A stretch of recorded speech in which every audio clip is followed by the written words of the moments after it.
Olá, meus irmãos, a paz do Senhor, bem-vindos ao Daily Devotions, o devocional diário da AD Gravataí. A nossa igreja, a nossa família, aqui o pastor Paulo Pereira, comentando os textos bíblicos da leitura diária do plano anual de leitura 365. E estamos aí, chegando praticamente ao meio do ano. Amanhã será basicamente a metade do ano, né? Dos 365 dias, né? Desta leitura que traz tanto enriquecimento espiritual, sabedoria, né? Conhecimento do trabalhar de Deus, das pessoas, do quanto a gente pode também perceber, né, como que os céus e a terra eles se manifestam, especialmente aquilo que nós aqui, né, desenvolvemos, nosso comprometimento com Deus, isso que estamos vendo na história, né, de Israel, as tragédias espirituais, históricas, né, por consequência de infidelidade espiritual, né, adoração a ídolos, outros deuses.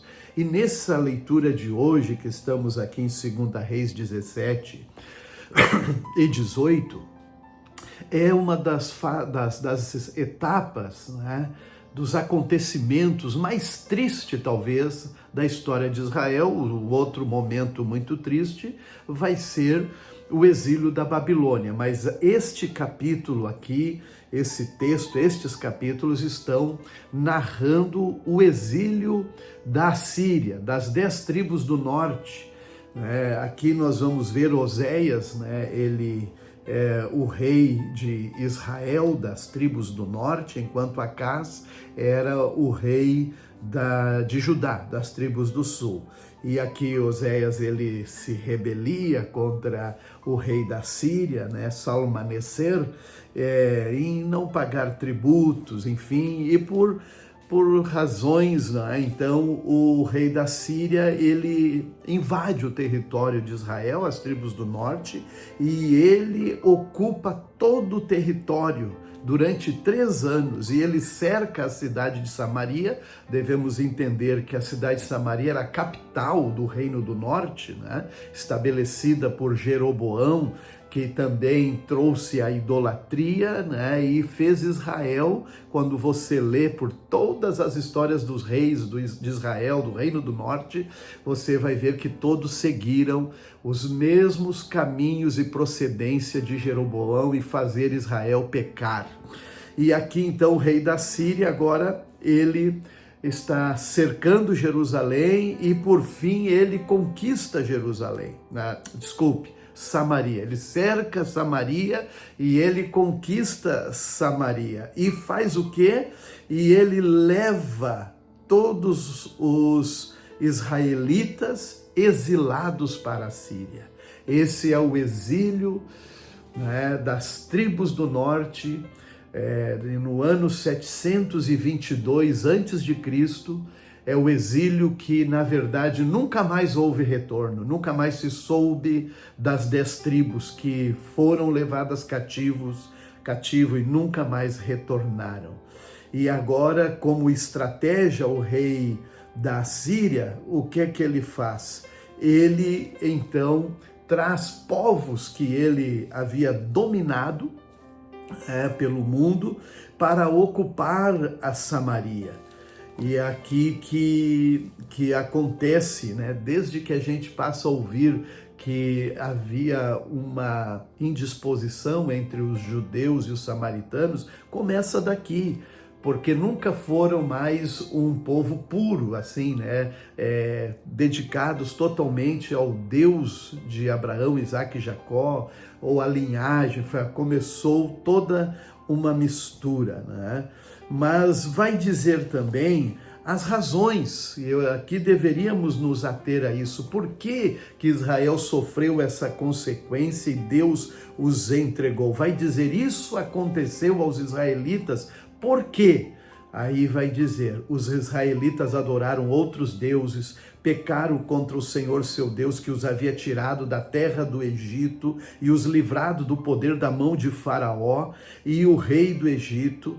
Veja bem, né? Deus estava falando com eles lá atrás, desde a grande libertação. Seguiram as práticas das nações que o Senhor tinha expulsado de diante deles. Lembra Josué conquistando e fazendo também o povo, né, entender que era para adorar somente ao Senhor.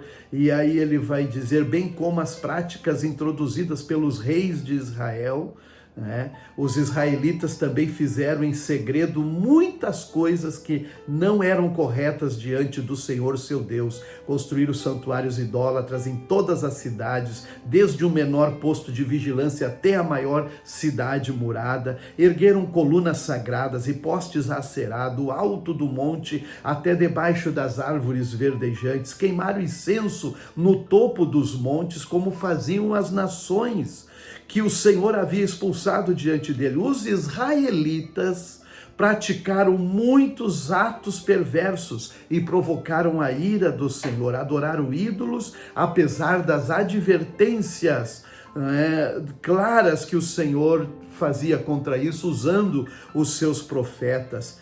Inclusive, eles sacrificaram seus filhos no fogo. E não somente isso, né, que foi das coisas mais terríveis, chegaram a sacrificar os próprios filhos e filhas no fogo, consultaram adivinhos, praticaram feitiçaria, venderam-se para fazer o que é mal aos olhos do Senhor e provocaram a sua ira. Então, totalmente saíram fora dos propósitos do Senhor. Porquanto, então, o Senhor arrancou Israel,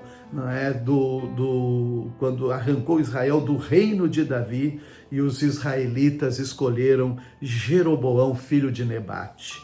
Aqui está uma das piores tragédias, porque não houve mais o retorno dessas 10 tribos. Bem, quando vamos agora para os próximos capítulos de 2 Reis e a história daqui por diante, nós vamos encontrar agora Ezequias, filho de Acás, que começa a reinar em Judá. E ele muda o quadro espiritual, social também de Judá, da tribo de Judá.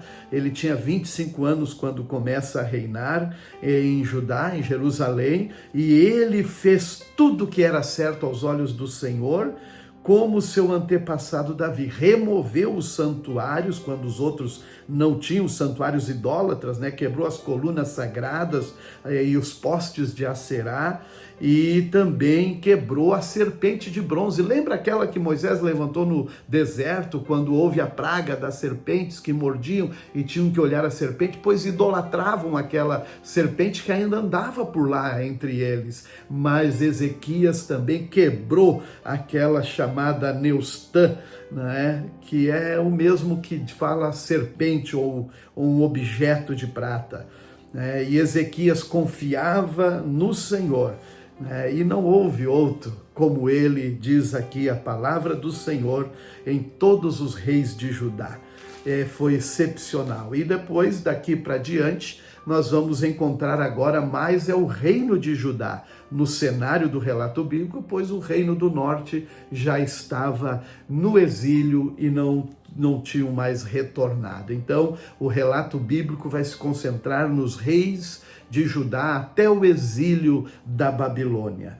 Em Atos 20, nós estamos com Paulo, que se despede para ir para Macedônia, mas chama os crentes, os presbíteros, os líderes de Éfeso, para ali se despedir dele, traz advertências o que a igreja ia sofrer, de pessoas como lobos, vestidos de ovelhas, iam fazer muitas coisas desagradáveis no seio da igreja, mas ele estava testemunhando como ele, os seus companheiros, foram muito dedicados, trabalhando, construindo tendas e procurando ensinar com lágrimas, ele disse, todos os dias. Isso é um testemunho extraordinário para a igreja em Éfeso. E assim Ele se ajoelhou, chorou e os irmãos abraçaram ele, se despediram. Ficaram muito tristes porque ele disse que nunca mais os veriam e levaram ele até o porto para se despedir. Então é muito importante. O Salmo 148 é um clamor para nós louvarmos ao Senhor, e não só nós, seres humanos, toda a criação, céu, alturas, anjos, estrelas, vapores, tudo que se move na terra, louve ao Senhor. Que Deus nos abençoe.